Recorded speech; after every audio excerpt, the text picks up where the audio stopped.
So I will kick things off, with a roll call. Chair Valchef is here. Rhiannon, here. Megan, Vincent, Here. AJ, Here. all present. So we are called to order. We do have one, quick line of business to approve the August 27th Planning Commission meeting minutes. And I'd like to make a note on this. You can decide to either pass these with conditions that you can ask, because these weren't recorded, you can pass them with conditions and ask anybody who spoke that night to confirm what they wrote. Or you don't have to pass it tonight, ask for that from the residents and then pass it at the next meeting. It's up to you. So we can leave it out for public comment until the next meeting, to confirm anyone's comments from the last meeting are true and correct. Or you can either pass it tonight with conditions or wait till the next meeting to pass it. I would be interested in moving to the next meeting to pass it. So we have a second for your motion? I'll second. Okay, all in favor? Aye. Okay, so they'll be posted on the Borough website for anyone to comment on their comments, and we'll take changes and incorporate them for approval in the next meeting. Rubbish. All right, we have a solid staff report for old business today, on the zoning code update.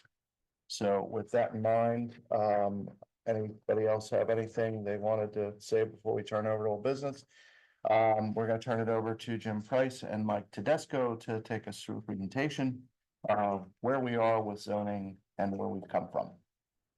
Perfect. Could I pause? Can I sure. ask, is it possible for us to sort of introduce ourselves a little bit before this meeting? But I just our names and Absolutely. why we love Crafton or something like that. Sure.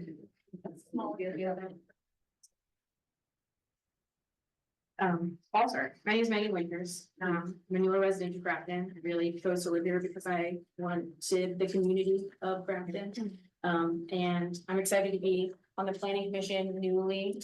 In my day job, I work for in state government, and I talk to a lot of local municipalities and developers, and I feel I'm excited to ask questions that I think both come from my curiosity and to be able to represent you with the questions that you. Oh, next, I'm Rhiannon Haller. I moved to Crafton in 2017. Yeah, I just love the walkability. It's close to the city, but you still get that small town feel. Love the busway. I work downtown. In my day-to-day life, I manage a grant program for a bank. Yeah, and I joined the planning commission because I love Crafton and I wanted to give back some of my time. I did this last time, but I'll do it again real fast. So I'm AJ Piskuric and I've been in Crafton since I think 1987. So we're apparently not like, so I've been in Crafton since 1987. I came here because my sister lived here and have loved it ever since. And I have been fairly involved in the community and I had a lull. So I decided this was a good time to get back in. I was formerly on the Civil Service Commission. I was chair of that for 6 years. I spearheaded the elves decorating the borough. I supported the last round of council selection a while ago when you got on, right? We had a group of us who put together a podcast so that we could interview the candidates, and we put it out there on a website that we created so that you could listen to it. So, and then I had a lull for a while, so I thought this would be a good place to jump back in and help support the growth and future development of this community. Vince? Hey guys, my name is Vince Verdilla. I've been in Crafton since 2016.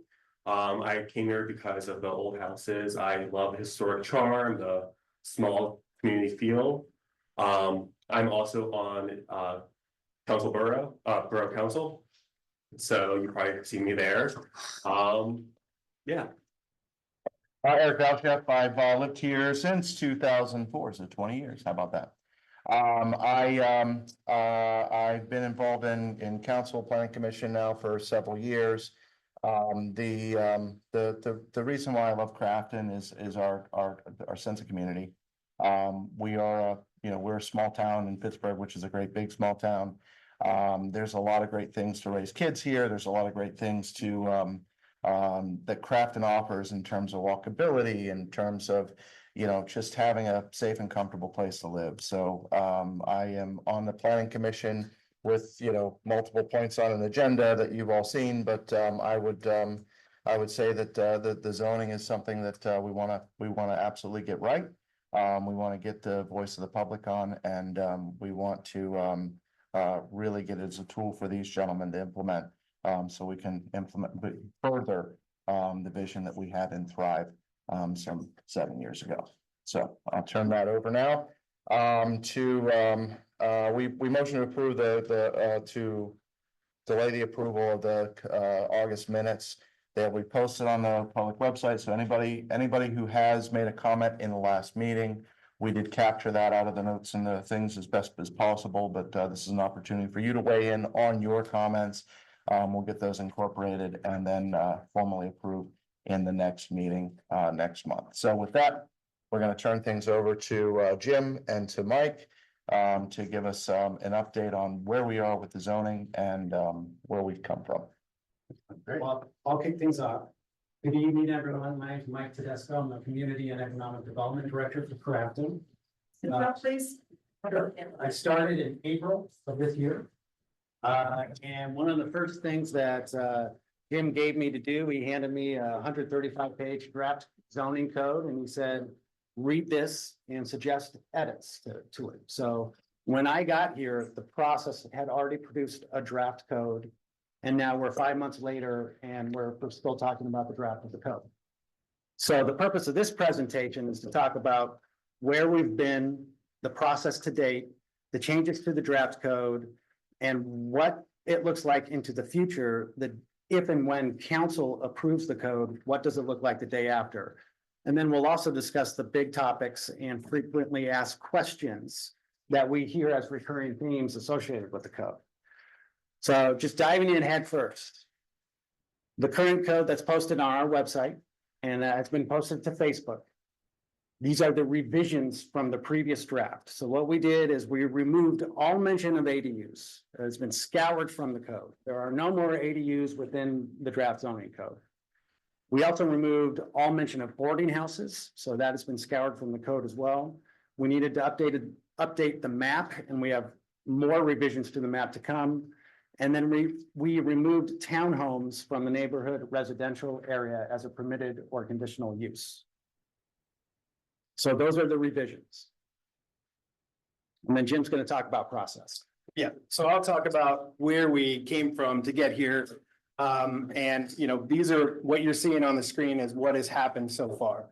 2017 was the Thrive Plan came out, which was a comprehensive plan for the borough that is on our website. You can go read that anytime you want. Same with the 2019 progress report of that Thrive Plan, which is also on the website. And one of the things that is in the Thrive Plan was the suggestion to redo zoning. So in 2020, the borough applied for a zoning grant. 2021, they were awarded that zoning grant, and in 2022, they selected ZoneCo to consult and work with us on that zoning update. In August 18th of 22, there was a community visioning session. This is prior to me being hired, and that happened over here in the community center with Legos. So if anybody was a part of that, they often remember that there were Legos involved with that session. In 2022, we got a diagnostic report from ZoneCo making suggestions on what could be included in the code and what they suggest. On the 19th of April in 2023, we did a public engagement down at the park with Ingram, and there were several members here, several members of the steering committee were there, and several elected officials and a few other people were there. I think I met Megan Winters that day, who was there at the park. And then into 2023, we had a calibration table. Finally, we got from ZoneCo. And then we launched a website for surveys, and there's surveys that are up here on the table. You can see summarized. That is from surveys that were from the website.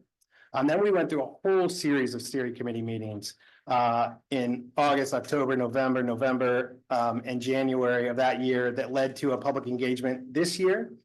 We did a large public engagement. I think we had more than 70 or 80 people attend that, plus people online. And that was February 3rd this year. And then we had a few more steering committee meetings as the draft came out. And we started editing and working on that draft.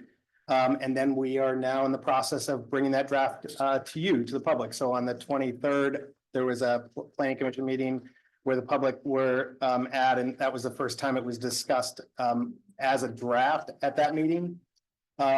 We had another steering committee meeting in August, and then we've had 3 public meetings since then. And where we're at now, so now the planning commission has the draft. They are considering revisions, and we are also working on more public engagements. So we have an open house next week. We did do office hours last week that we've actually created a few memos from that regarding people that have provided us with information. And so now it's really in the planning commission's wheelhouse, and they are reviewing it and working with the public and making revisions.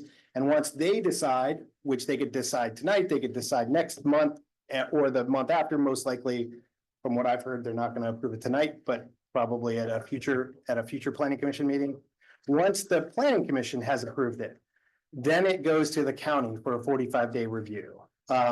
And once we get that review back from the county, they will have suggested revisions, which we may or may not incorporate. That is up to the borough to incorporate those or not. And if there's major revisions and the planning commission wants to review it again, then it can go back to the planning commission. If there are major revisions, then it would have to go back to the county again for another 45-day review. If they don't have major revisions, then it can go to council. It can go to council and that would be a public hearing.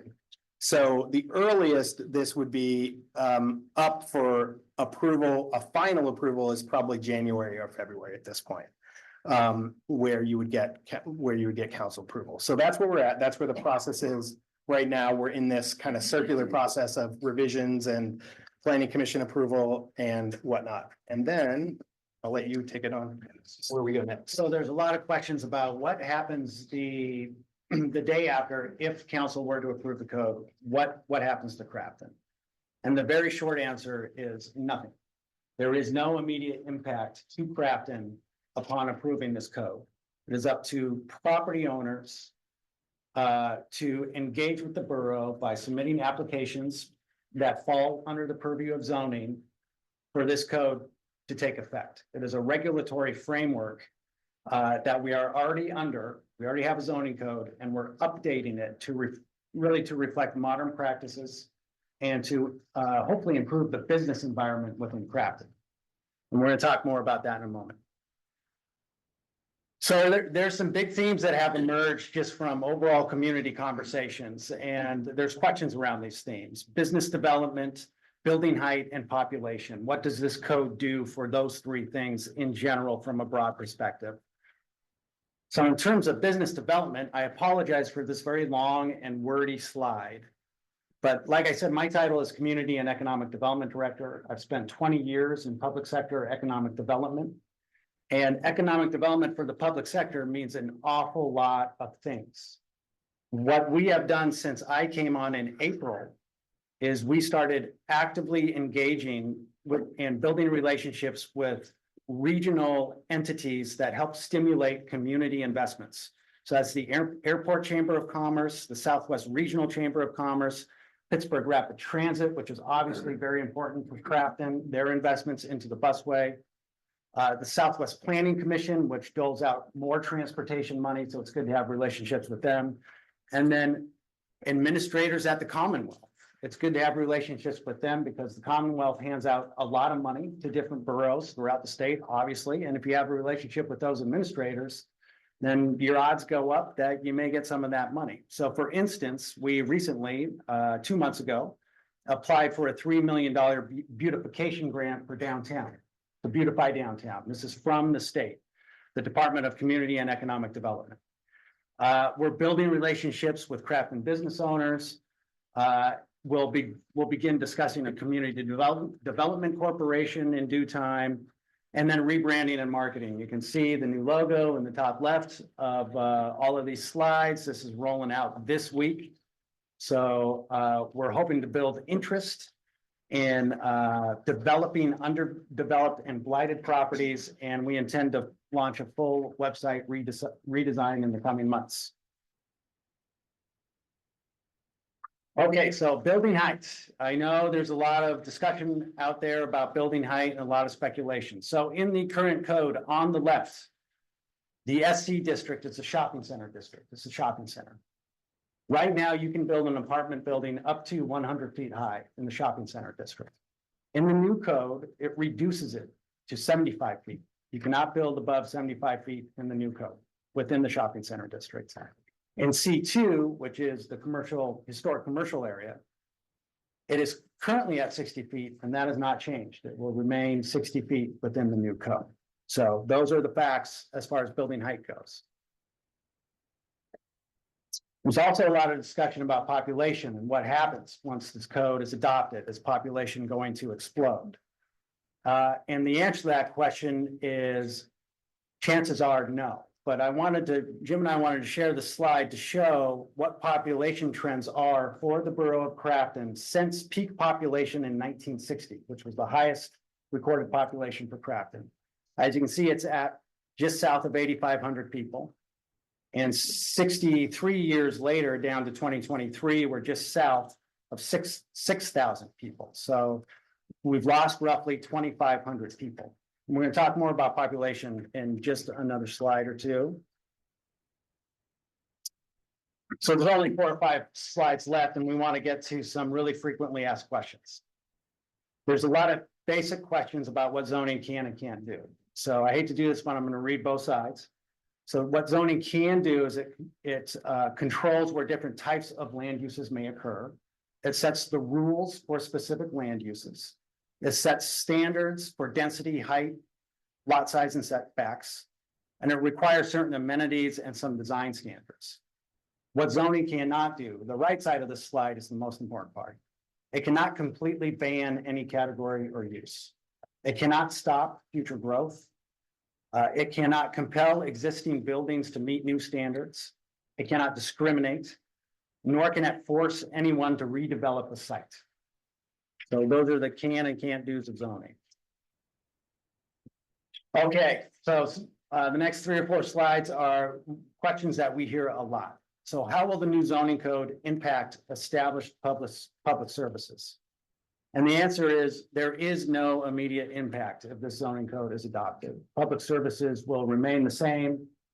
When public services are stressed, it's because they are either underfunded for the population or population is increasing faster than public services can keep up.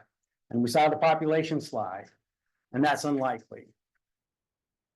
For a large-scale redevelopment to occur in Crafton, with this code or the new code, if a developer were to come in and propose a large-scale redevelopment, it'd be a very complicated process that would take years for a developer to accomplish, 2 or 3 years.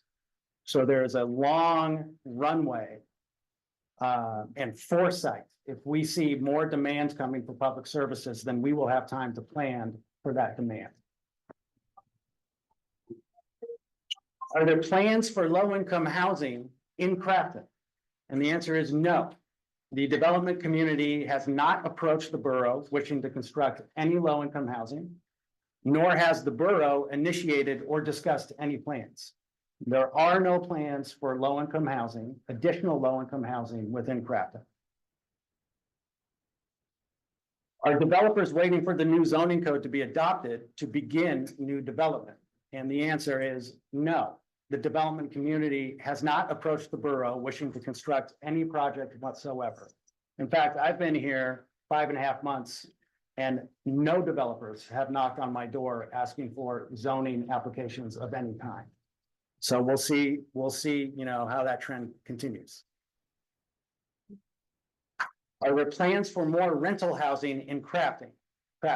And the answer is no. The development community has not approached the borough with plans for more rental housing. But it is important to note that as individual property owners, if you wish, if they wish to leave their houses and start renting their homes, that is up to them, The borough cannot restrict that sort of activity. So that is up to a property owner, whether or not they will rent out their units. And I think this is the last slide. So what we're hoping to hear is planning commission feedback, just in general in the process. Like Jim said, this is really your baby now. And you can revise, tinker, ask questions, do whatever you like at this moment. We only ask that if there are revisions, that you take a specific vote on those revisions, so we understand them clearly moving forward. And I will yield the floor. Awesome. No, thank you for that. So that's where we are. Can you just reiterate a little bit about kind of the tool belt of the Crafton Borough offices?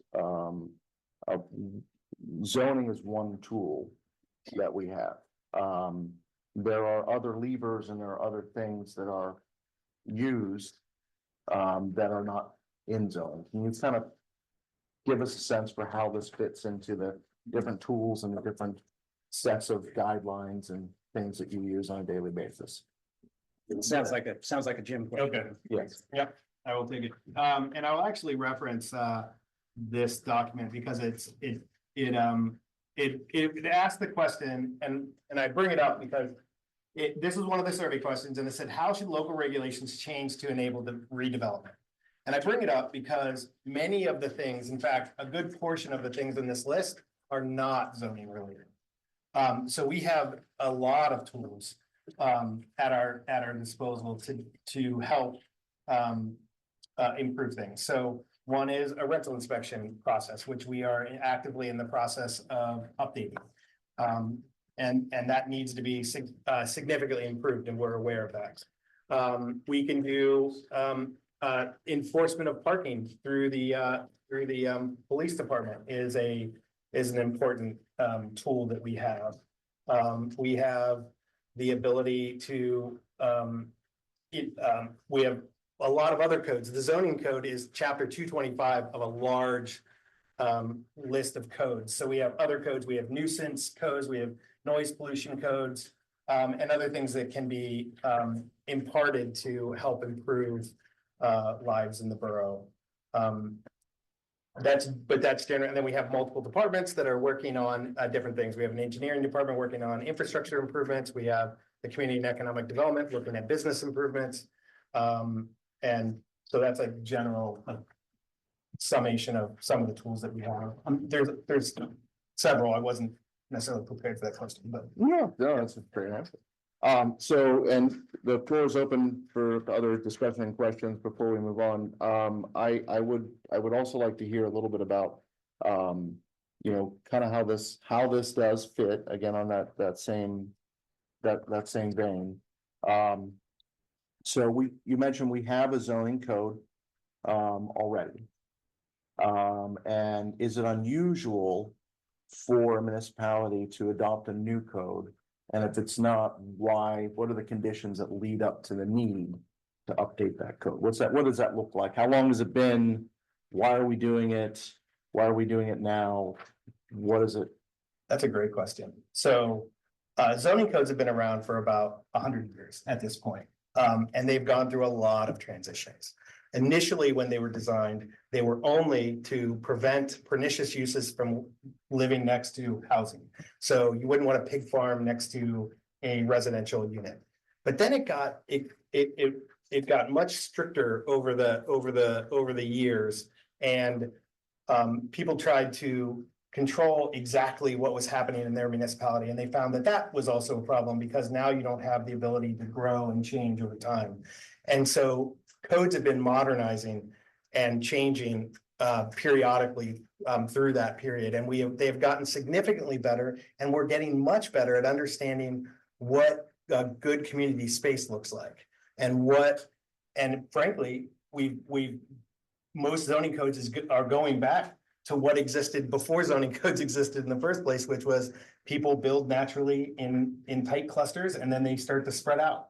But that tight cluster in the center is really important because that's this community space. And what's beautiful is a lot of the suburbs that have been built since Crafton don't have that. And we do. We have this great community center that is a place for people to come together, and we're really trying to focus and improve that with the zoning code. That's probably by far the biggest changes the zoning code are in the commercial districts.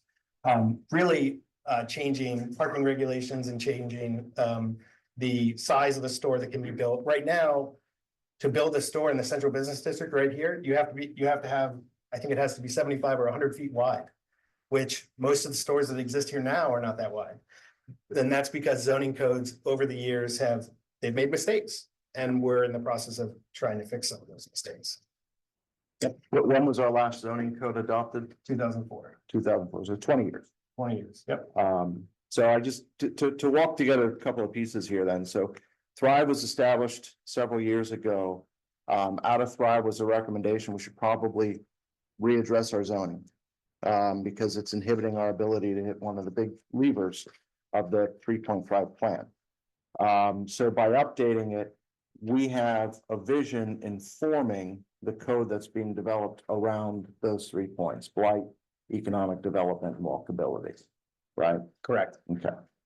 Any other questions from the group?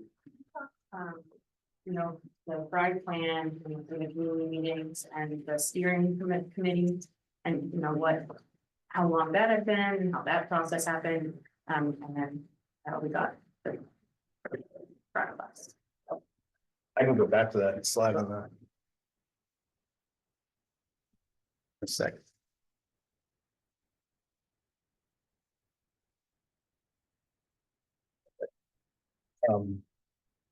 So this is basically the timeline. I'm not sure which part of it you want me to, is there a specific thing that you want me to re-describe or? Honestly, it would be helpful for me to understand the steering committee better. Yeah, okay. Yep, the steering committee was started before I was here. And we had the first steering committee from when I was here. I thought there was one, maybe there wasn't one before June 6th, but 2023 June 6th steering committee. And the steering committee was to walk through and make decisions on what choices we're gonna make. And there were three business owners on that, 4 or 5 residents. The mayor was on it. Kirsten Pampatella was on it, and I can't think of if there were any other resident. I think there might have been another resident on it, so 3 residents, and on top of the business owners. And then we basically, we would review when we got the calibration table in, we sat down, we had hour-long meetings. The meetings from August 30th to June were very long, and mostly we're going over the use tables and the calibration tables, because that's really where the meat and potatoes of this zoning code are. And so we probably had 4-hour meetings multiple times over that course, working through the differences. And there were differences in different people in that committee. And then we got to the public engagement on February 3rd to get feedback, but that is really the steering committee did most of the work. And I want to thank, and I should be saying this too, thank everybody, because they were very dedicated and we spent a lot of time working on that. So I'd like to also thank all the steering committee members for all that effort to go into it. But thank you.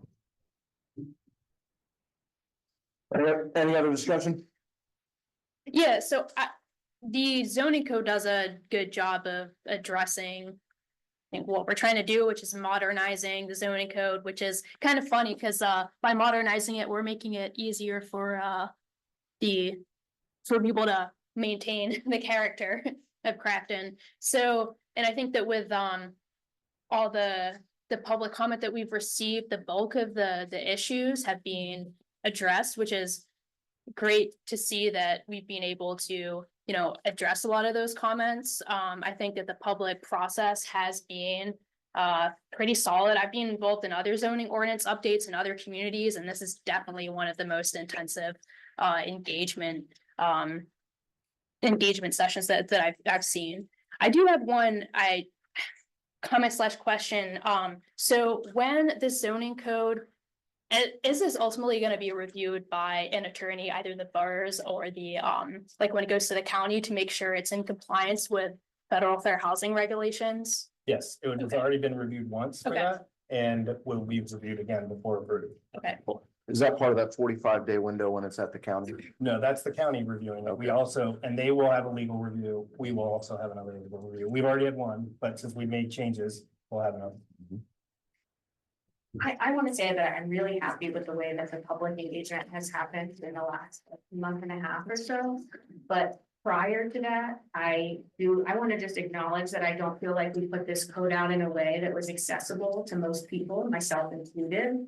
And it resulted in a lot of confusion and a lot of lost trust within the community. And we know that, we see it, we hear it, and we want to build it back. You know, we want your trust back, and, you know, we want to make this a way more transparent, just everything be transparent. I think that's a value of all of us that we've named, and it's something that I personally feel really passionate about. And so I just want to name that I think that we messed up for a few months in not putting out a version of the code that is color coded, that names the old versus the new. I'll name for the record, I asked for this back in April. But it's really important to me that we communicate in a way that people can understand, because without easily able to be understood jargon like this, it's led to a lot of divisiveness. I feel a lot of divisiveness, and I know the community is not divisive. I've always felt very welcome here. Yes. And so I just want to acknowledge that we have some trust to rebuild, but we're really, I think, I don't want to speak for everyone, but I feel confident that we're all very committed to rebuilding that trust and a sense of, that, you know, you can reach us, and I want to implement some better communication so you can talk to planning commission members more directly. But we're going to do that because we really hear you, and really happy that there's been such public engagement, because we have a lot to do and a lot to build together. So thank you. And also, I'm sorry we messed up. Yeah, thank you, Megan. I would, yeah. And I would also like to just say that it took me, and it's still taking me quite a while to pour through all of the code and get up to speed with it, but I really appreciate the efforts that you all have put in coming, but also the responsiveness of Jim and Mike, who have been available since then to put together the 20-minute meetings, to put together the upcoming open house. And we just want to make sure you can reach any of us. I'm at 75 Bradford Avenue. You can find me right up the street. So I do want to recognize and appreciate that. And Reed, to your point, as I read it, when I read it the first time, I'm like, this is so close to what we said we wanted. The amount of angst was clearly a lot of miscommunication or lack of communication. I even said to people, I can't tell you how many people called, and I said, well, it's been on Savvy Citizen, and they said, well, what's Savvy Citizen? And so that clearly is like, in this world, you have to have multiple methods of communication for everybody, for everything. And so it's been a big learning for us as well, for the borough. Yes, So and thank you. AJ, I just wanted to clarify my comments too, like when I was saying that the engagement has been solid, I was referring to the past few weeks, not like Right. before. So I do acknowledge that yeah. there are things that could have been done better. We learned from them. I applaud. I think Mike and Jim, the borough, you guys really took the comments to heart and have really tried to increase the engagement on this. So thank you. Can you move to the slide that you had the upcoming? This one? That one. All right, so where we are now is we're the step before this slide, in my estimation. So this is a semi-final draft. There's still some changes. Yeah, that are- actually, there's changes in the pipeline courtesy of the 20-minute sessions we had last week. We have to gather those notes and incorporate what's appropriate. There's still more updating to do to the maps to make sure all the maps are talking to each other correctly. And then there's whatever feedback that you want to change in the code as well. And some, those memos that they sent today are addressing two of the questions that came, from those 20-minute meetings. Yep. So if, you're all, by all means could, converse about those today if you so desire. Were these made available to the public too? We haven't put them out yet because, but I can put them out today. All Because today. we just got them today. About the, Yeah. Belvedere and Yep. about Maxwell Street, so I'm sure, Yeah, just so you guys know, there were two things. There were Belvedere, as you just said, there were Yeah. Belvedere and Maxwell Street particular questions that came up about possibilities that were brought up, raised maps, and you guys have just been working on that since last week. And you're currently figuring out a way to incorporate essentially, those at this point. Well, they're not anything to incorporate. They're basically decisions that planning commission or council have to make. With Maxwell, I don't think there's as much concern, but we haven't shared any of that information with any of the folks from Maxwell. I'm guessing there are folks from Maxwell here today. Yep, okay. So we can, if you want, I can share that information now. Or, I'm sure. yeah. So, do you have that image? So there was I don't. oh, it's on the slides, isn't it? Isn't it at the end? Didn't you put it after? Sorry, I thought we did. Keep going. Yeah, so, we heard a lot of concerns, about the end of Maxwell Street. We had several residents asking, this was one that several residents asked us about. Because we heard that in 2012, there was a plan to put a bunch of townhouses down there. This is that plan. And they went through zoning hearing board for a variance and it was not allowed. Well, I can assure you, it would not be allowed again, even by this new code with all the changes. Those buildings are crossing lot lines. There are multiple buildings on a given plot. None of that is permitted. And none of it would be permitted in the new code. Those lots are buildable and they're buildable currently. They could be built with townhouses, single family or duplexes, or multifamily, actually. The lots that are on Ingram Avenue are 9,000 square feet, which under the current code allow for multifamily on all three of them. So they could all three be built right now. So we cannot change that because we are not allowed to downzone. That's where we get into fair housing issues. Because they bought that with the intention that they would eventually be able to build on it. So we cannot change that, but we can assure you they will not be able to build this, which is what they had planned to build back in 2012. And on the other lots, the only change is on the lot that you can see 6A and 6B, they're the two lots. What you can't see is that the buildings are outlined dark. The lots are the lighter outlines behind it. There are two lots that are facing that way that, yes, that's one lot, and then 6B is the next lot. To the left, there you go. Those are two lots that are, the only change to those two lots is under the new code. Currently, they're only allowed single family. Under the new code, they'd be allowed duplexes. So that would be the only change in the new code, but that is, so I know there's a lot of concerns about this, so I wanted to make sure that we could explain, they can currently build based on the current code, but they are not allowed to build what they tried to build back in 2012. They'd have to get, the only way they'd be able to do this is by getting a subdivision land development ordinance, combining those lots and then trying to apply. But even if they did that, they wouldn't be able to build multiple buildings because there's only one principal use on a lot. And so even then they'd still need a variance, in which case they'd have to prove a hardship to build there. So it's not buildable under the current law, under current and under the future. Jim, is it also true Yeah. that with the subdivision and land development ordinance process, that's public, it requires public hearing, and they consider like utilities in there? Yep. Because I think those were concerns raised by people in the past is like, how are we going to make sure that Crafton can support, if there is new construction, like how are we gonna support it? And so it would be through the subdivision and land development ordinance process, correct? Correct, and that's a process that goes through council, and council can deny it. It's not like in certain things like conditional uses and other zoning uses, council, if people meet the conditions, council can't deny it. But in the case of a Saldo, they're absolutely able to deny it. So if this came before council, they could deny it. We're not necessarily taking questions, but if you wanna, if you guys, that's up to you guys. So so why don't you move on to Belvedere, and talk about that one as well? Okay, and then we can, at the end, there's comments can be made. Yep. The next is the issue, there were several concerns about Belvedere, and so I did a little more research on it and investigated what you have there. So on Belvedere, we have the one side of the street listed, it is changed from NR to CR, meaning that it's the slightly more dense, community development area. And we did that because that street already has several apartment complexes on it.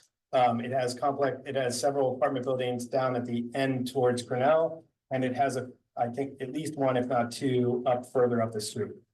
Now, the question was, if we leave it like that, can people build? Well, this has a very similar issue as the only, there's three major vacant lots on that. One is owned by a neighboring person who I happen to know would never develop it. The other is too steep of a slope, so it couldn't be developed. And the last one is the current parking lot on Belvedere. Now, that parking lot, though, is owned by the person who owns a single family home right next to it. Which means that if they wanted to build on this lot, they would have to subdivide it.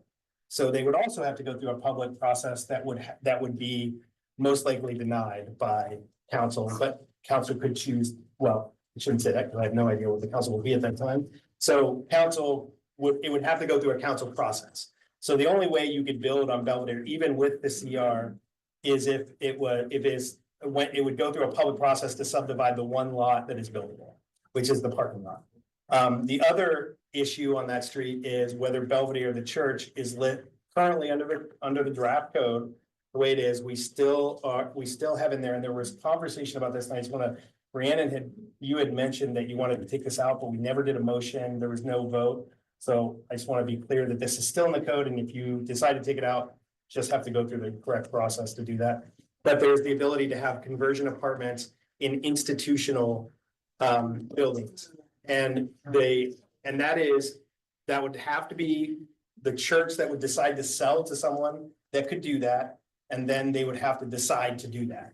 That is not like, if we zone it that way, it's not automatically going to become someone going to make it into conversion into apartments. The reason we did this is, like in a lot of areas, when a church goes bankrupt, which that one is, there has not been an active church in that for years, that they tend to become blight because they're very difficult buildings to do anything with, because they're large. They really were designed for a very specific purpose, and if they're not going to be used for that anymore, they're very hard to deal with. So by allowing them to be conversion apartments, you can save that building, preserve that architecture, but allow for another use. If we don't allow for that use, that's fine, we can do that, but it's more difficult to deal with on the back. So that's why we decided to put it as conversion apartments in the draft in the first place. But those are the two summaries of the two memos of what could happen on those streets. So very unlikely that an apartment could be built, and it would have to go through a very public process for it to happen. The only other thing is if the church is converted, and they would be required to provide parking for every unit that they build. So Where? Yeah. They would do to put it down, most likely, they have a very large space down on Broadhead, most likely the parking lot would not be anywhere near, would not be on Belvedere, it would be on Broadhead. That's a summary of those two. So those are the only two draft changes or draft, there are Not other, changes, well, they're just reporting on. these are the only two clarifications. There are no other draft changes in this plan. This isn't about draft changes, No, no. it's just about, Moving on from the two memos. Yeah. Which are not, these will be posted online, or some version of yeah, this will yeah, be we'll post online. So that'll be posted out for public consumption. But as far as the draft plan as it stands today, is there any other map updates, any other pieces, portions, or otherwise that you're still waiting on? Yes, there'll be map updates and more revisions, and we'll obviously track changes on those. Okay, When is there a bulk of them? That are kind of a bubble moving through, or is it just kind of what's coming out of these open sessions?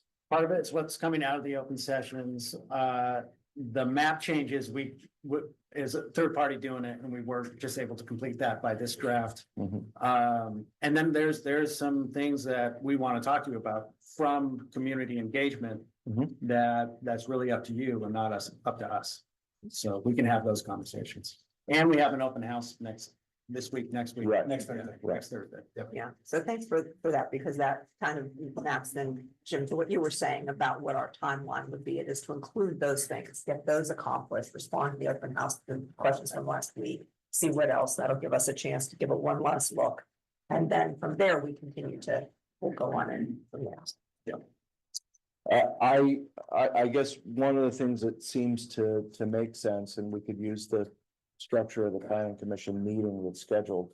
I don't think that we have enough in this close to final, but still not a final draft, right? But I would like to ask you all about having a working session when the open house is done. Once we get this to the point where jeepers, it seems like there's always going to be one more little change, but Actually, that brought me to a good point, Mhm. and I and this is, that we haven't talked about this in the process, because this gets to that, what you just said was, gee, there's always one last change. Yep. And that is that after you pass a zoning ordinance, Right. it is very common, in fact, recommended, that you come back 6 months to a year later and make tweaks. Because maybe you had a couple people come in for a permit, and it was, maybe a fence permit or whatnot, and they were like, this language was confusing, I didn't understand this or whatnot. Because no matter how many times we look through this, there's going to need to be adjustments. So we will most likely be doing that 6 months to a year after this is passed and we've had some time with it. There'll be another time, there'll be minor updates to it at that point. So there is an opportunity to make those small changes, even after it's passed completely. So. I think, Eric, you were asking us about, in addition to that. Yeah, I think that's an important, kind of public knowledge to have, that what is final is always a living document. But in order for us to get something to county through council, all those steps that were up on that board, we need to be given to the best of your ability, albeit a draft, but a final draft, right? Proper maps as best as we can. It seems like, given there's an open house, and there's some still feedback that's coming in that can be absorbed. That's not going to happen today. But it seems like we're darn close. When do you think maps would be back? Well, certainly by next month's planning commission, Right? certainly. So we could now either use next month's, the October planning meeting as a working session. We could schedule it something outside of the planning commission, still advertised, it's still public, et cetera. We can do one of those two things. I don't think that we can really, I can't say that we can absolutely say anything until we have what is a final draft, right? Sounds like a good idea. Maybe valuable. And I would think that if we, depending on we schedule that, if we don't need the working meeting, we can always cancel it, but we would have a book so that we're available and not postponing the time. Because it needs advertised and you guys need to do your piece to it. So is a motion to approve a tentatively scheduled working session, what I'm suggesting? Yes, Are we planning to discuss Belvedere or other things you want to talk about today, or just pushing to the planning session? I would encapsulate it all in a planning session. I mean, we have the memo. If you want to, you're welcome to discuss it. I mean, that's fine. But it seems like there's a memo that's going to be posted for public consumption. There's an open house for people to come and ask questions and get clarifications on Belvedere and things like that, so that whatever that is can be incorporated. And then we can, but if you have thoughts, ideas, opinions, suggestions, concerns about the two memos as it stands, yeah, absolutely. I think trying to check to see what plan was. Yeah, I don't want to dismiss any of it. I think 78 Belvedere. So, Here. yeah, absolutely. Yeah, so Um, Can we speak or no, is that, no, okay. we don't have a forum too, sorry. I'll go Yeah. ahead and- Go Sorry. ahead, go Well, I was just gonna say, yeah, I would like, before, I would prefer to hear from, like, when we get to public comment, before we like talk further about Belvedere and Maxwell, I prefer to hear from the people. Yeah, who brought those issues first and then kind of weigh in on it. Yeah. Absolutely, and I think the open house, Yeah. I think posting said memos, I think that open house. That creates the opportunity to capture the public feedback that's needed for us then to have a working session, because then we'll have all the facts. Or as best as we can tell, all the facts, so that we can move this to a semifinal. You could also take comments tonight too, which would allow. Which is what you were saying. Well, yeah, we're gonna have comments coming up here in 2 bullet points. The problem with the comments is that they don't have this feedback, and you just said what it is, so we can at least get something accomplished today, okay?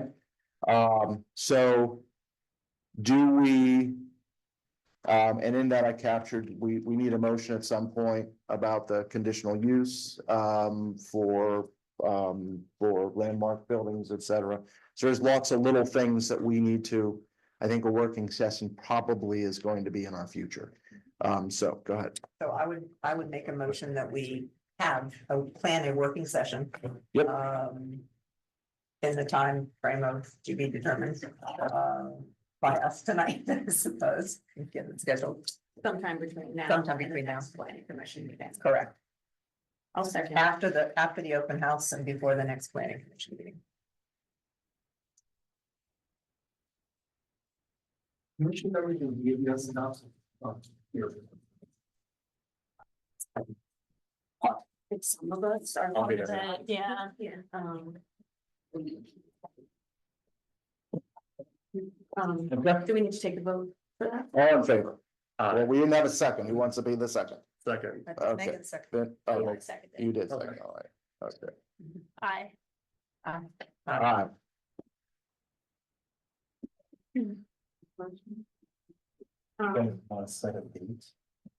I'll send out a poll. Oh, We can- okay. Yeah, we can do that. This would now be an appropriate time to ask a question about the ability for us to receive feedback from residents, like I've been thinking about. A planning commission at craftonborough.com so that residents can email it and it can be forwarded to our email addresses. So residents can reach us directly. I don't need to make a motion for that. well, we're gonna have communications here in just a second, so, nope, that's perfect. So the next order, we're good on this, we're moving forward into this element of new business planning commission discussion around procurement of an independent planning commission solicitor. Yeah. You wanna, I'll go Read ahead and that. start since I raised that at the last Mhm. meeting. Having experience with this on the Civil Service Commission, where it is a requirement that civil service, because of the legal implications, have their own solicitor. And we had a solicitor and that solicitor worked with us. They were only on call as needed. We use them, formally like once a year if needed, even then. And so it was not a great expense, but it provided an independent resource that we could talk to openly as an independent commission and then come back and make our recommendations to council or to proceed in terms of the processes for selecting police and promotions. I feel like, given the complicated nature of this, that it would behoove us to have an independent solicitor that would be available to us to have those kinds of discussions and seek clarity when we need it. Having that represented by the same person who does the borough council feels to me like to be less independent. We already have, and we're happy to have you, but we have Vince here, we have Mike here. I feel like we could have an independent and benefit by an independent solicitor who would be supporting us. So that was why I brought it up, and I don't think it's an added expense. It's probably nominal, but for complications such as this, it would behoove us.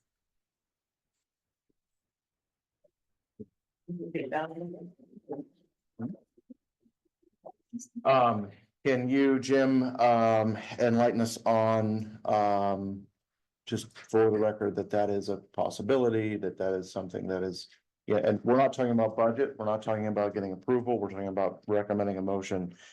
Is what I'm hearing, recommending a motion to council to Correct. approve, the hiring of an independent solicitor as a resource to the planning commission, right? Correct. So is that permissible? Is that something that's unusual?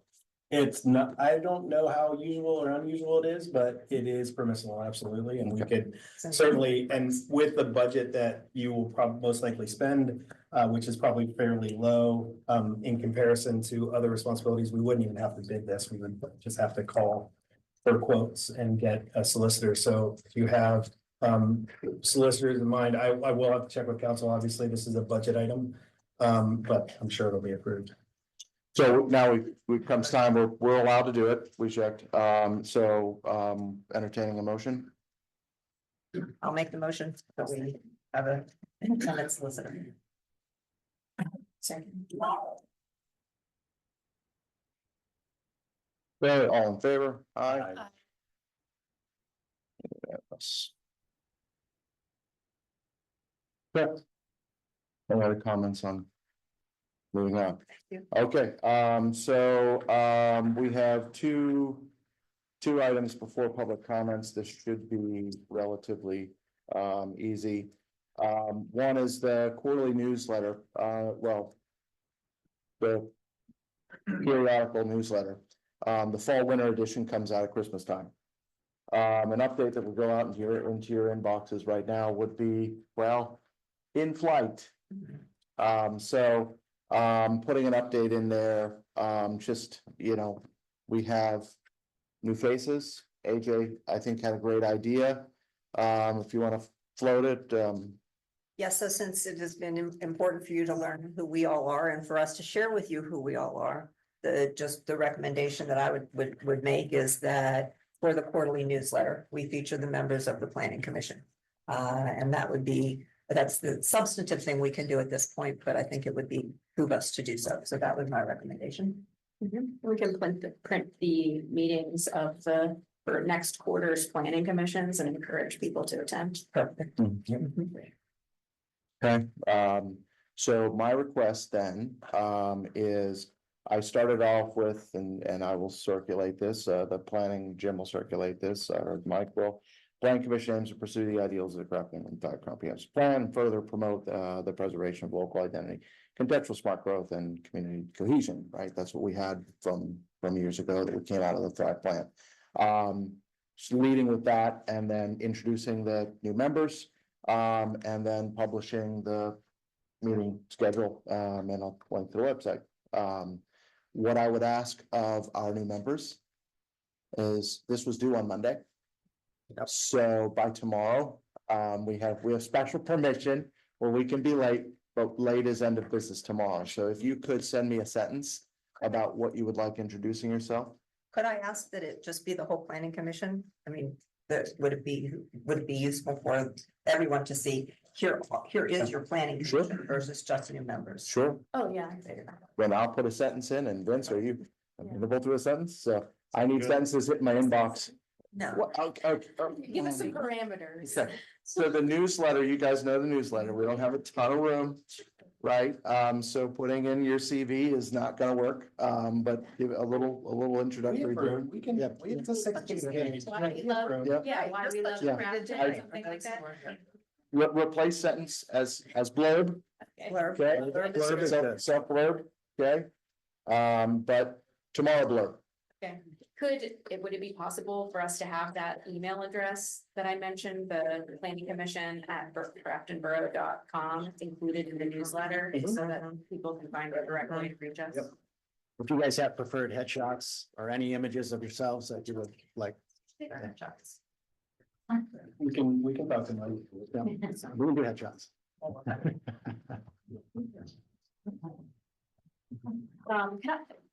Since we're talking about communication, the presentation we got tonight and all of I think this, again, I'll say like phenomenal update that has color coded changes and all of that. I'd like that really to be front and center on our website, right? Like as soon as you go on craftonborough.com, there's a pop-up that says, we're going through our zoning changes. Are you a resident? Look here. So it should be really easily accessible online. Got it. Yeah.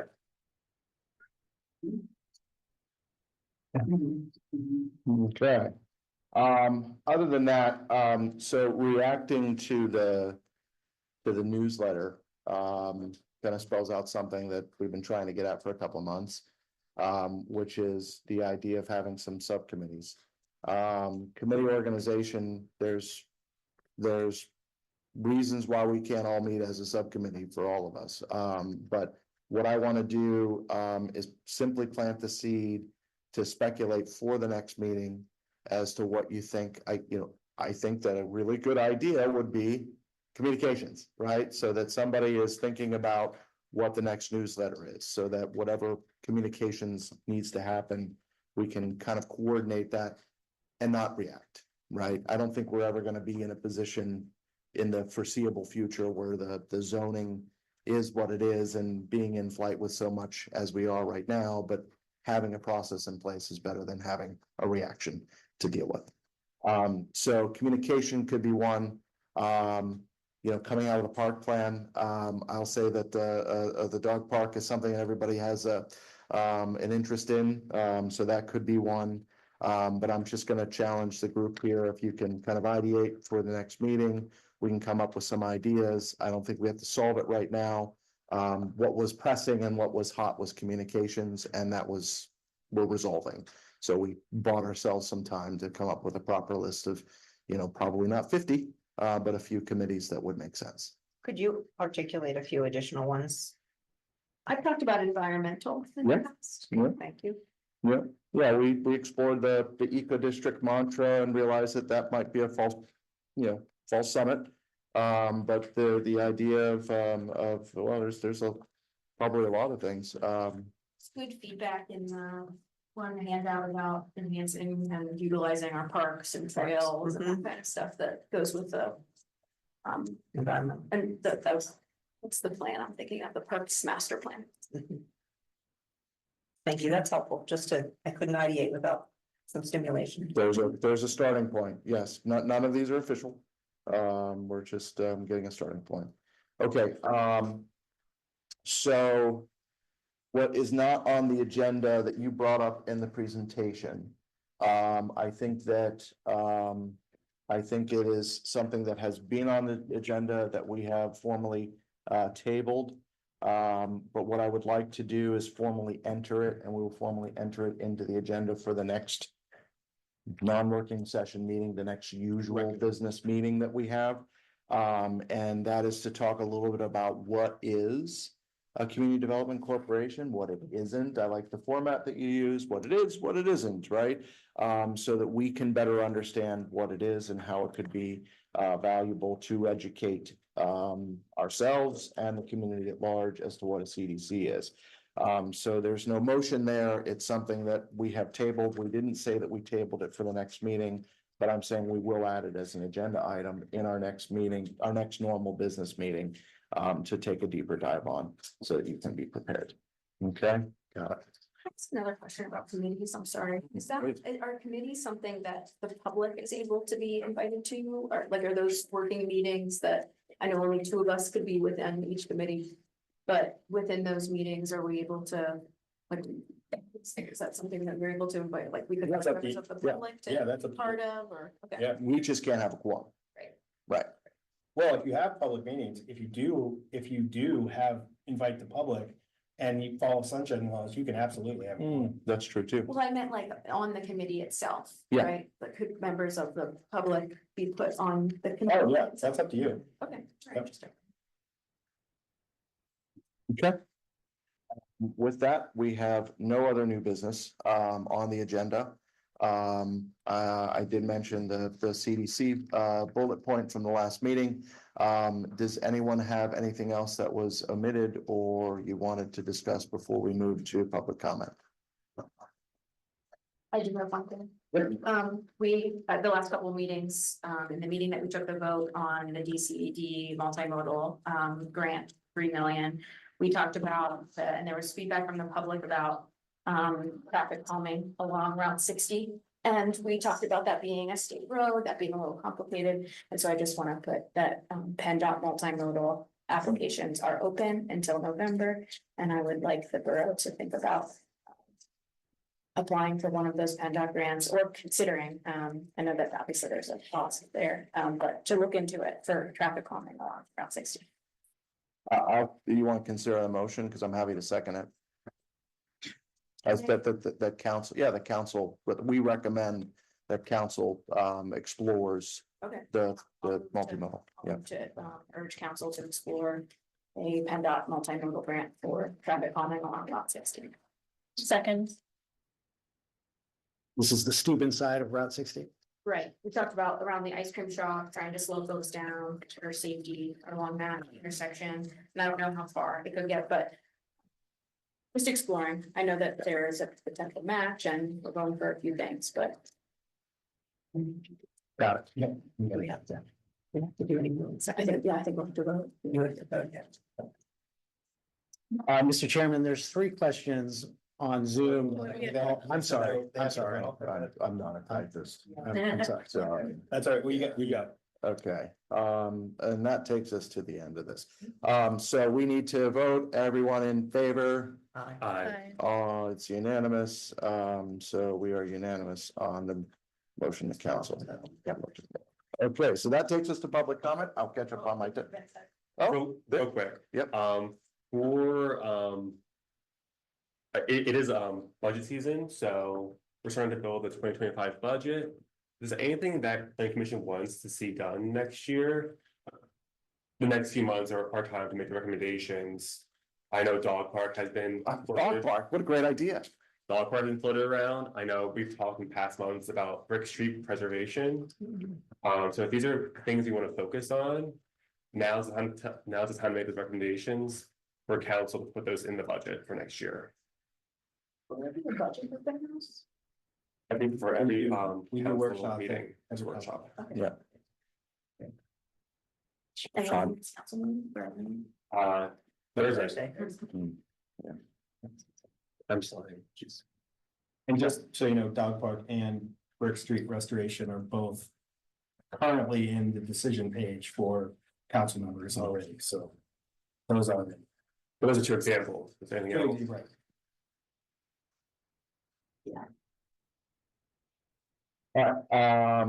The, Can I ask you a question? yes, Do we have sufficient data in those decision pages that we need, or is there work to be done on that?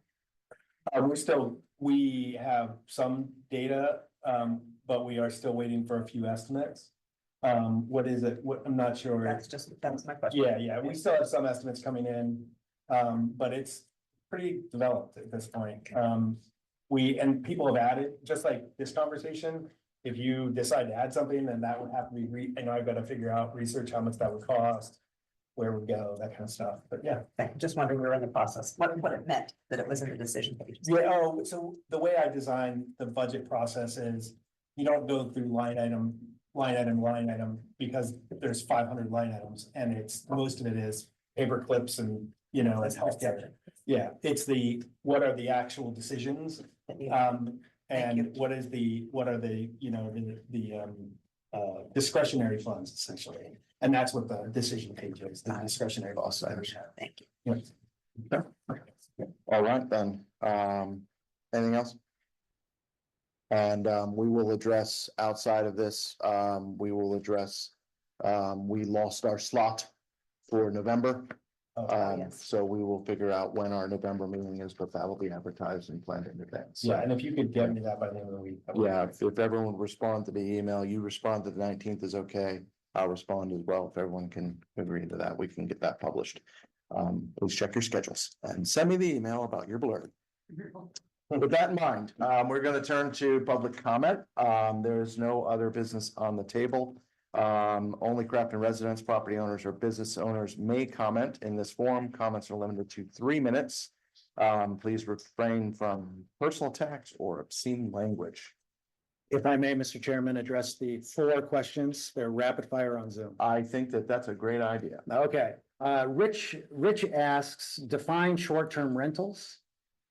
Short-term rentals are Airbnb verbose. That's what short-term rentals are. So within the code, there's a definition for short-term rentals.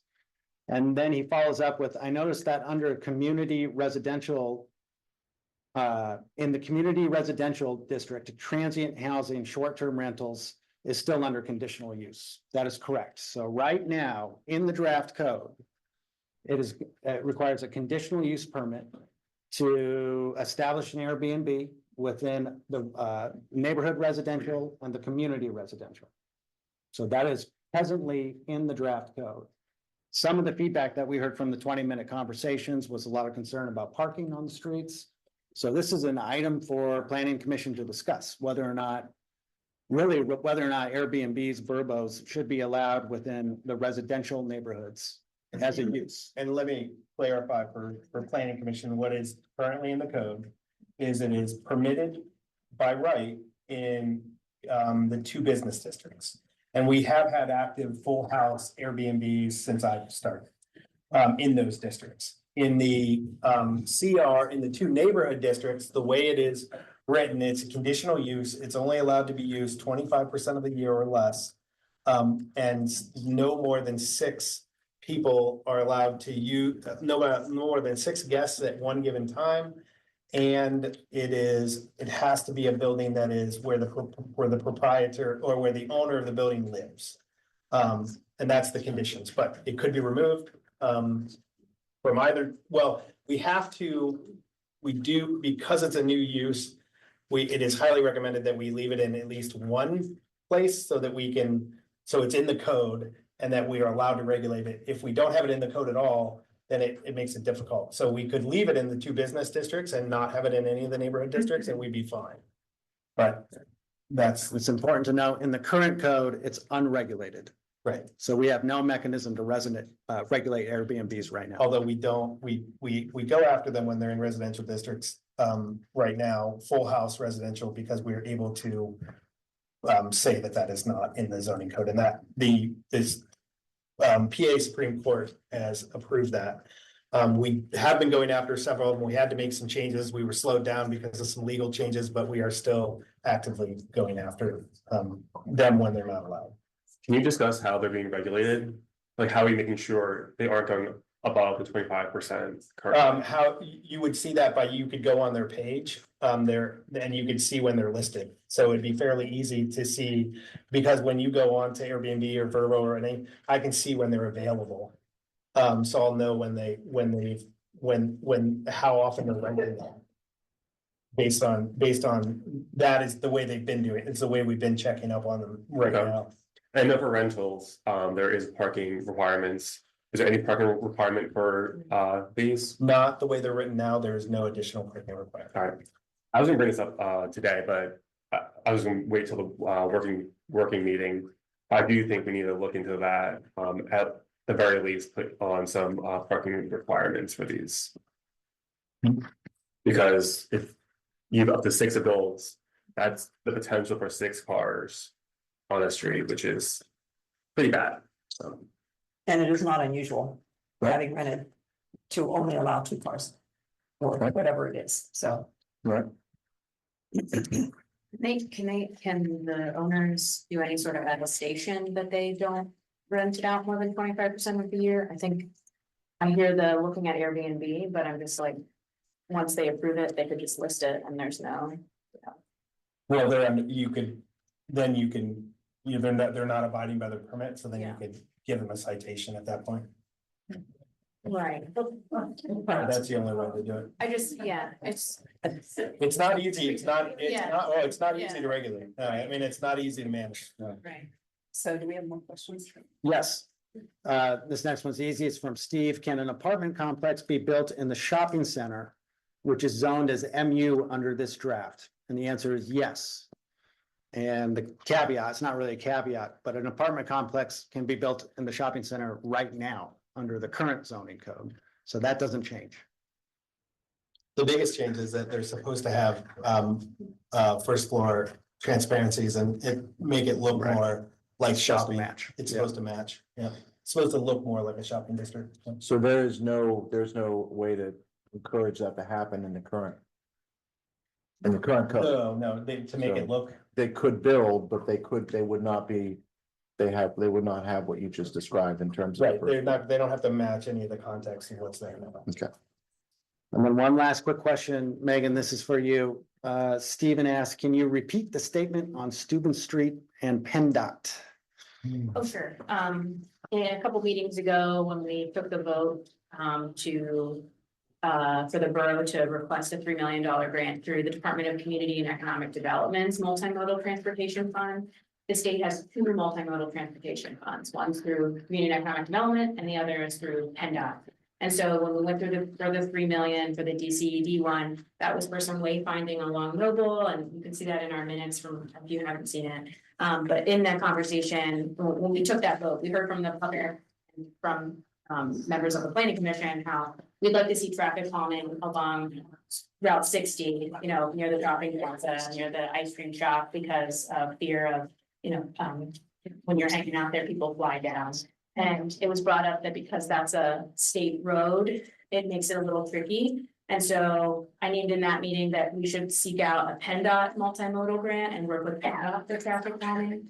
And I just happen to know that I work in state government, so I know that the grant application period is open right now. So I'd like us to explore it, and that was where I thought was on. Okay. You said there were 3 questions online? That's it. There is a hand up online. You guys can take that as public comment once to go. All right, well, let's do that because last time we had online go last. Yes. Hey, online's going first. So- Here we go. All right, so you have 3 minutes. Nancy, if you can hear us, you should be live. I think you're muted, Nancy. I'll pause.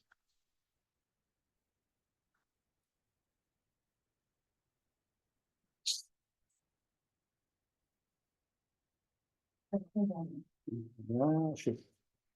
Yeah, it is.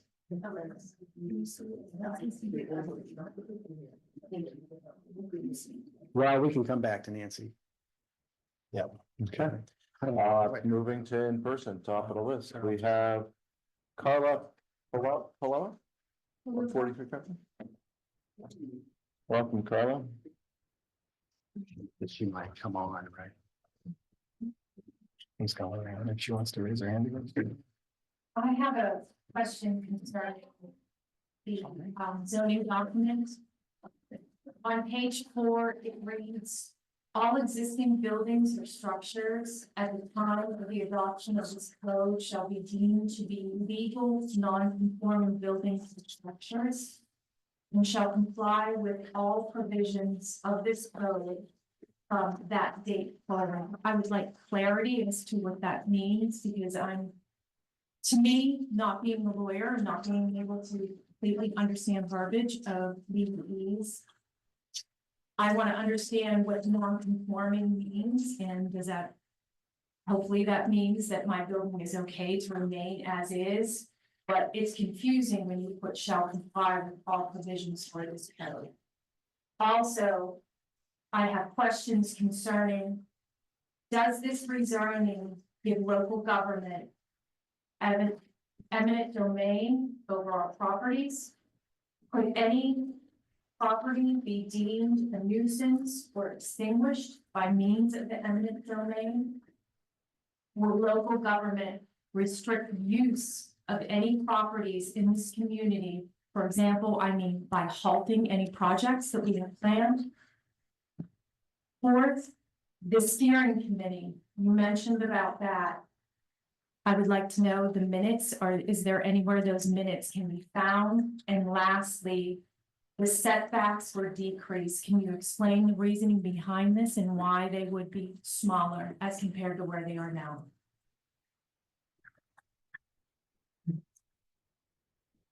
Yeah. Do you want to answer some of that? Yep. So legal non-conforming use, your building is actually currently non-conforming to the current code. And just because we happen to review it, but any use that is non-conforming is basically grandfathered in. So if your use is not, doesn't match the current code, just like it does today, just is grandfathered. The only time it would affect you is if you were to completely rebuild your building. or I think it's more than 50% rebuilt, Yeah. more than a 50%, then you would have to adhere to the new code. But your building is actually non-conforming currently. You couldn't rebuild it the way you could, but under the new code, you would be able to rebuild your building the way it is built currently. And can you explain to me how it is non-conforming? Yep, Clarify that. right now, you are in the district you're in, you're required 100-foot storefront to build.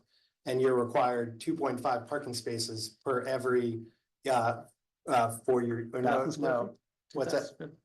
There's parking requirements. There's parking requirements for yours that are different. That's right, because it's a business. But both of those things are non-conforming currently under, you wouldn't be able to rebuild your building. If your building burns down tomorrow, you wouldn't be able to rebuild. So that's that first, that's first. I need it back. Eminent domain. Eminent domain is nothing to, this eminent domain is not a policy that is related to zoning. Eminent domain is a court policy that we would have to, like, the borough can do eminent domain. Usually it's a pretty high bar. The only time that it's typically used today is when it's like sewer easements and things like that. We are currently doing an eminent domain process to get access to a sewer line that goes underneath someone's house. Typically it is it's not very commonly used to take over properties or whatnot, and I don't anticipate that happening anytime with any property really, because the borough has to prove a pretty solid Public case for why it's a public benefit to do such a thing. So it's not an easy thing to do. If I am grandfathered in, as you say, then I'm just not, this isn't clear to me. I'm not understanding this at all. So Define grandfathered in. So if my place burns down, you're saying this new zoning is protecting me. And right now, I'm non-conforming. But I'm grandfathered in. You're grandfathered into the current code. Your building was built before the current code was adopted, and under the current code, you could not, if you were to come along and there was a blank slate, there was no building on your property, you couldn't rebuild the way you built right now.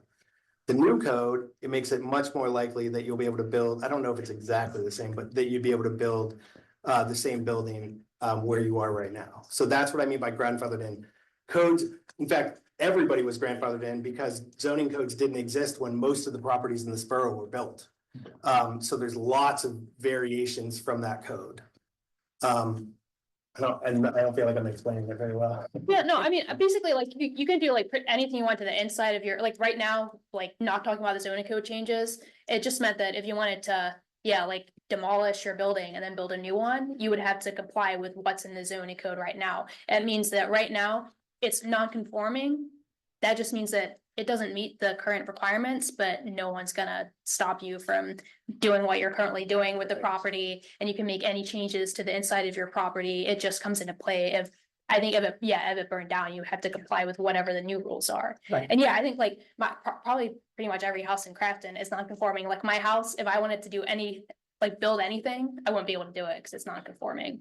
So it's not, yeah. I don't know if that helps or hurts, but. I'm gonna push this forward. I'm gonna ask, one thing though, Carla, if you would reach out to the borough office and like, get a better discussion than, I mean, this is an address where you're supposed to have 3 minutes. I don't think you're getting the full answer that you probably need to No. get through. So what I would encourage you to do is schedule a time. Mike, meet Sure. Jim, they'll be happy to meet with you, I'm sure. But to like walk it all the way through all those concerns, because I see gears are turning there. Make sure that you're comfortable in understanding where we are now, what this means for you and your business going forward, okay? You did have one more comment. I want to make sure that gets addressed. The steering committee minutes, we don't have any oversight or governance on steering committee. Again, We were not under sunshine law for that, and we didn't do steering committee, and that was probably a mistake, and I wish I would have done that, but we didn't. And will that be changed moving forward? Yeah, but we're pretty much done with steering committee at this point. steering committee's over, right? But for future steering committees. Yes. It would be, if we felt a need for a And- steering committee. And the last piece to it is the setbacks are determined. That was in the table. It's part of what the consultant did. What I would encourage, because we can't answer it here, we don't have the resources to answer all of that right here for you. The open house would be a good event for that because we'll have the people that are available to answer the detail of that. as well as the scheduled meeting, with Ireland to dive into it more for you. I don't want you not to get an answer, but you're addressing us. We don't have an answer to how the setbacks were determined. I have to be honest with you, I feel that I had the personal meeting.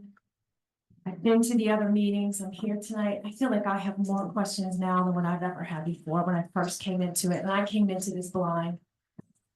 So I just want the boards to be aware of that, the board, the council, the planning commission, we have a lot of questions. Yeah. They're not being answered, we're getting vague answers a lot of times, avoidance of questions. If we're rezoning, where's the plan? What's this gonna look like 1 year, 3 year, 5 years, 10 years from now? Do I have a future in Crafton? Right now, I'm really uncertain that I have a future here, which is really disappointing. Hmm. So, like that to be known. Thank you for your comment. We have 2 scratches here. I want to confirm it wasn't done. We have 2 scratches here. I want to confirm it wasn't done inadvertently. Donna McDonough is a scratch, and looks like Gerald McDonough is a scratch. Okay. Okay, Sandy Morris? Hi, first, thank you for the revisions that have been made, I appreciate that. I do have some other questions. I'm curious why manufactured homes, tiny homes, and mobile homes are conditionally permitted in the industrial district. When the purpose of the industrial district is to encourage industrial development. That is what you do with uses that don't have, that basically you don't necessarily want anywhere else in your community, you put them into industrial. This is common, that's a common practice in zoning, because we have to have a place for them somewhere. And since they don't really fit anywhere else in the borough, we put them in industrial. Okay. In the new code, there's what's called a group care home, and it's conditional in the mixed and the transit. And I tried to find the conditional definition and I could not find it. Okay. It might have I been mean, I found it in the definition, but I didn't on find. the conditions. Yeah, there should be conditions. That might have been a mistake. Thanks for catching that. Then with that, it's defined as a facility with 7 to 12 children, so it's like a daycare, right? What's the way This it's is group care? Group care. defined as? It's Then defined as that's also a mistake. a facility with 7 to 12 children unrelated to the operator receiving childcare services.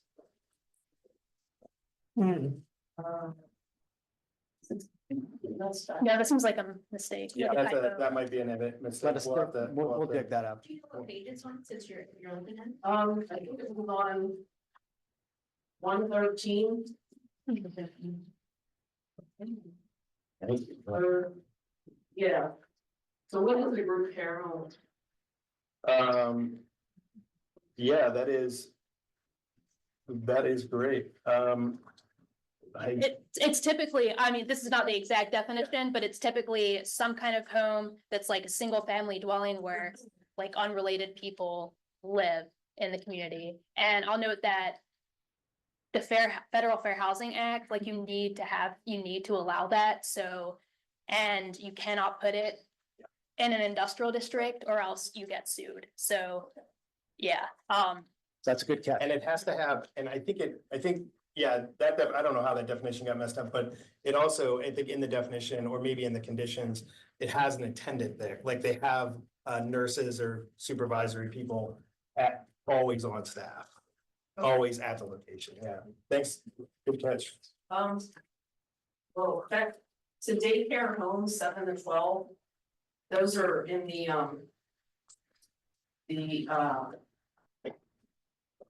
residential district. Mhm. And to me, if you're like watching 7 to 12 children, first of all, you're not there by yourself, so you probably have somebody working for you. I just don't think it belongs in the residential area. So I just would like someone to take a look at that. One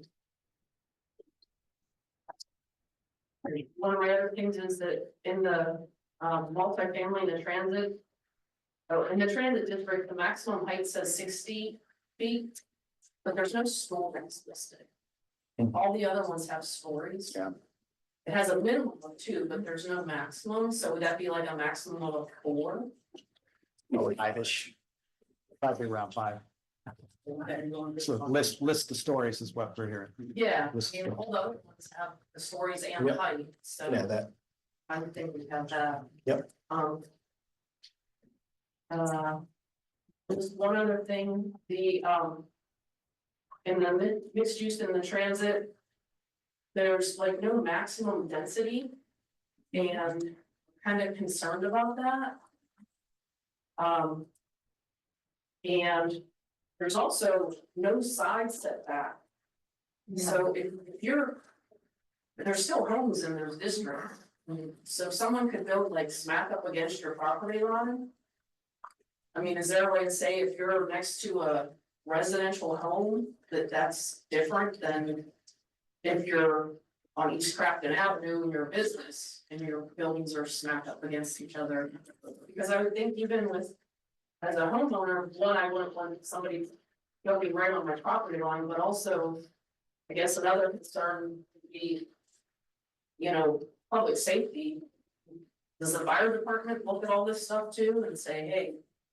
Yeah, I think it's interesting that you say that because the fire department is a perfect example of what it looks like when you build to the lot line. Yeah. So, because, I mean, that building is built right next to 2 houses, and that's just what it looks like. I mean, in a central business district where you're trying to encourage business development, that's relatively normal because you want the business, if one of those houses is ever knocked down and they want to build a business there, you want it to be able to build right to the lot line. Now, the house won't be built to the lot line.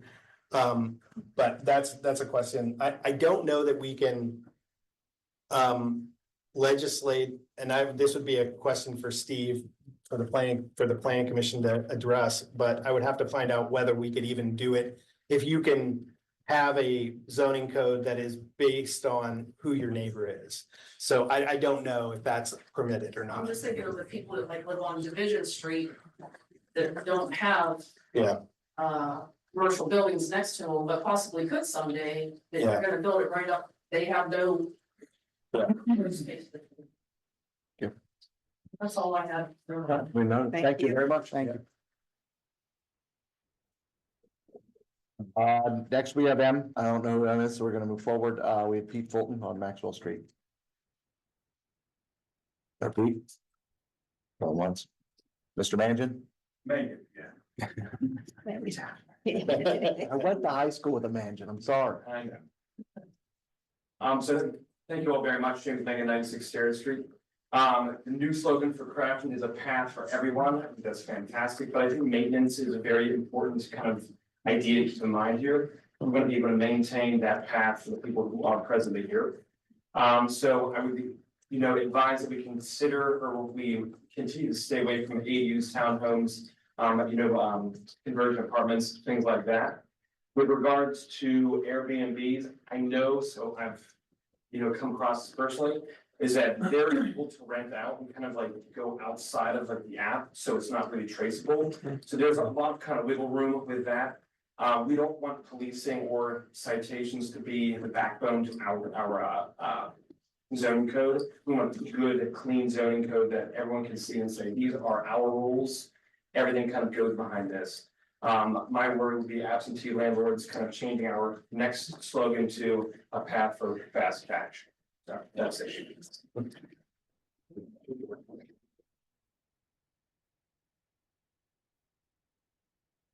All right, Stephanie.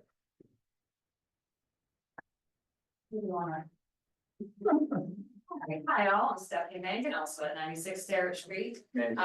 We do, that you pronounce your name the same way. So I'm basically here representing Greg Wozniak, who's currently, 36,000 now, high planes fly in the air. Who's been a core member of, taking a look at everything that's happening within Crafton, staying on top of everything. Going through the code meticulously, and so I know he hasn't quite had the time to go through some of the drafts. Before I speak his words, Megan, thank you so much. I think from your words, you get it. All of you have mentioned why you love Crafton. It is a small town. I think every single one of you mentioned that small town feel. That's what we are. That's why people love Crafton. And so anyone coming in from the outside, like I know we've spent 10 years developing roots here. My family goes back close to 100 years, and that's what kind of Crafton is. We want to continue seeing people coming to be able to set down roots. And so anyone coming in from the outside has to know and respect that. So Greg said it's great to see so many citizens getting involved. Each of us have invested our lives to build and prevent it from being reshaped against the wants of the citizens. Not reshaped completely, but we want to see growth, but in the way that continues that small town feel. And against the agendas of a few individuals and maybe their misguided beliefs. From the beginning of the zoning process, the citizens of Crafton, including many on this planning commission and Borough Council, have not only voiced discontent with zoning changes that would adversely affect our neighborhood, our residential neighborhoods, but have supported and offered ideas to encourage small business development. We would like to see the zoning ordinance focus on small business developments like quaint eateries, love the Fig Tree, and shops in our downtown district, love the snail, yeah. Things like that, like this is what we want. And less on increasing the housing density. I'm all about population. I love a great family moving across from us, like population great, but density, like packing us in now. It appears that this new draft is moving in that direction. There are many issues still to resolve, as mentioned. Although like most of us, I've not had ample time to read through the new draft. We'll have notes on that, I'm sure. The removal of ADUs, boarding houses, removing townhomes from those neighborhood residential districts, removing conversion apartments from both neighborhood and community residential districts. I'm sure more notes will be forthcoming as people get the time to read through this and point out a lot of the things like Sandy pointed out. I urge this planning commission to continue to hear citizens and to only support a zoning ordinance that meets Crafton's long-standing reputation as a safe and friendly 1 square mile community. I know my kids are, I'm very comfortable with them going out in the community, you know, walking to a friend's house or down to the parks. And if the 1800s layouts provides for the right mix of housing types, including a generous proportion of well-placed apartment units. Crafton also offers green space with beautiful parks and a system of trails. I would love to see those trails develop, put that in the budget. That's my commentary right there. I'm a runner, I love our trails. For all to relax and enjoy. Crafton's become one of the best places to live in Southwest PA, and as we revitalize our downtown business district, it can only get better. So let's keep our eye on the prize and focus on attracting small businesses, young, good families, and preserving those residential neighborhoods and those green spaces. Thank you all.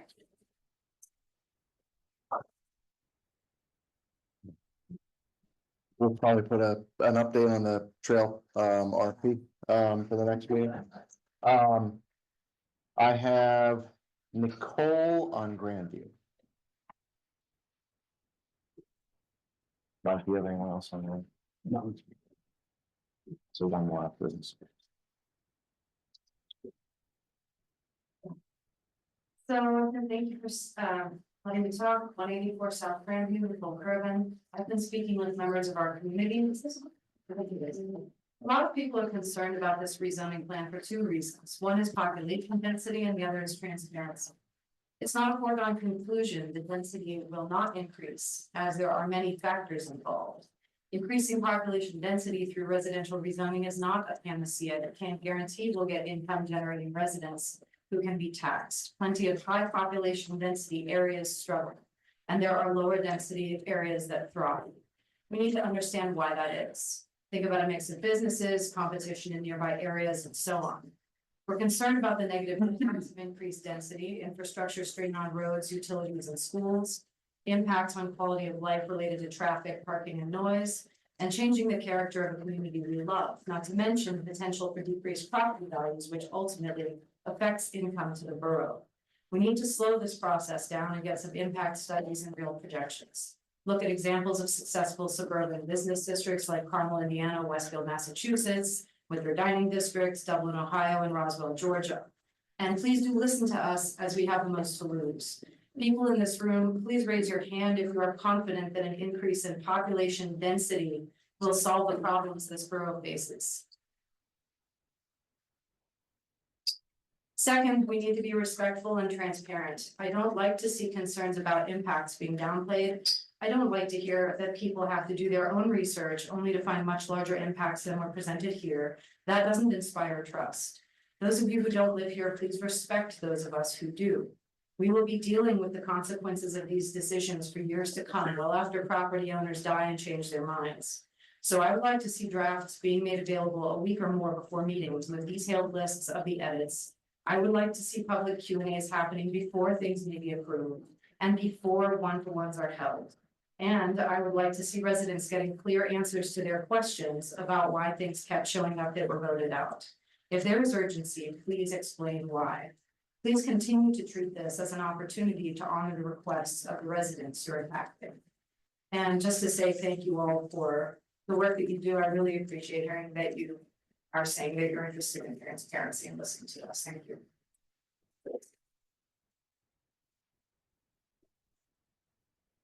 Thank you. We have one last one, Vincent.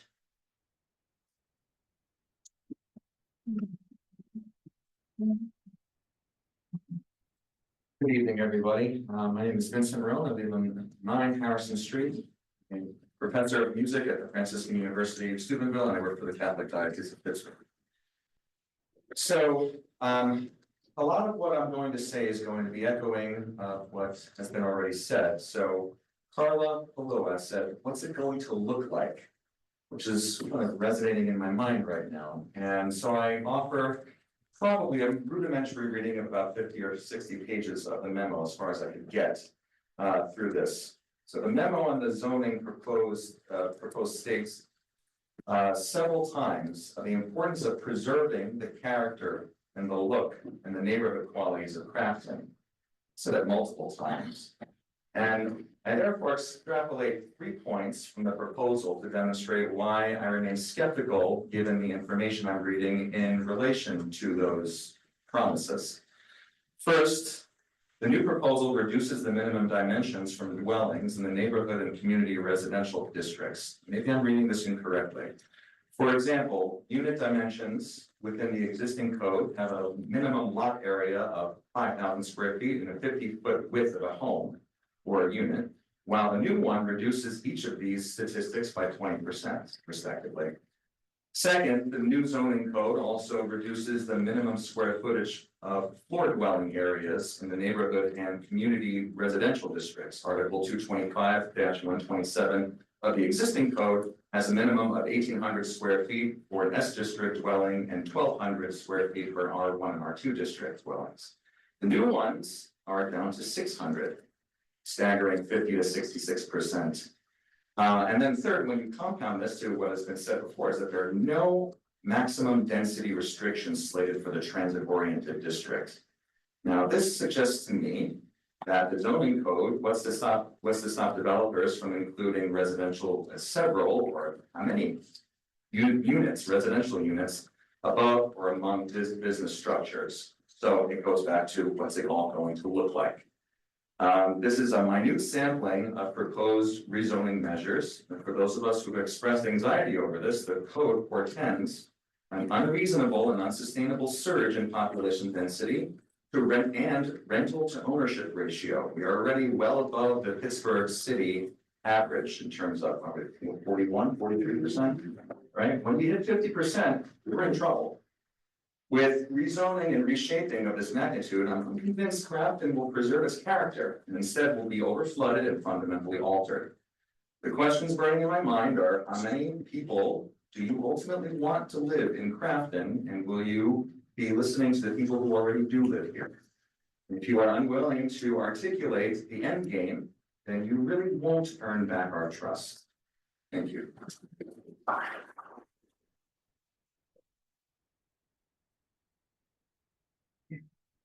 No idea if this is an appropriate question or not, but I would like to just ask it, having lived here since 1987. For those of you who may have lived here when we did have 7,000 people, how was it? I was fun. It was large, large bakery. That's all it was. I mean- 12, 8, and kids. Right. Yeah. And like, our block alone had like 40 kids. We had 200. You know, now everybody's 2 people in that Yeah. house.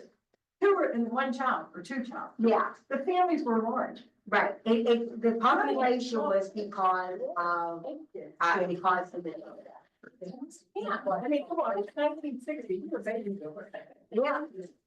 I'd like to say that the shopping districts, whether it was the core of Crafton or the shopping center when it came in the, 1958, offered everything. You had a Kmart, you had a place where you could buy shoes, you had women's apparel, men's apparel, you had Keystone shoes, you had everything you needed and did not need to leave Crafton. We didn't need transit because you didn't have to jump on transit to go to Carnegie and go to Walmart. So I think that we were self-contained. It was a very efficient community. Yeah. Businesses learned from that.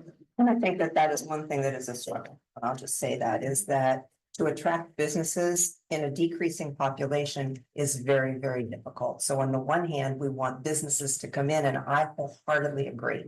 I hate to drive and spend my money elsewhere, plus my time. So I wholeheartedly agree, but to attract them here at the low, and I'm just gonna use this word, at 2,000 less than we're here before. I'm not gonna use the D word. But that is what is difficult, and that is a bit of the juggling. And that is just what I would say. I don't know. Ingram and Thornburg combined still don't make up 1.14 square miles. Yeah. And the rich people just eat population here. I think if we have the right businesses. They don't sit and shop and buy anything, their parents did, so, yeah. I mean, they were in. That's fine. Okay. Thank you. I appreciate I, it. I appreciate I it. appreciate that. I just, thank you. I just, as I said, I wasn't sure if it was an appropriate question, but I just wanted to get a sense. And we thank you for that.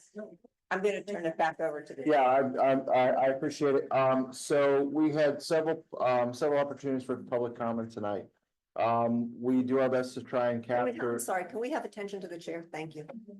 We do try and do our best to respect everything that you have to say and incorporate as best we can.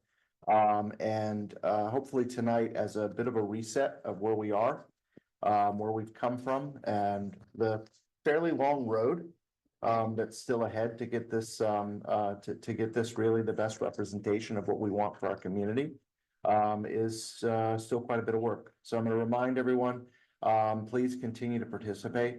We'll do our best to get the memos of Belvedere and Maxwell out as soon as we can from all of the pieces and people involved.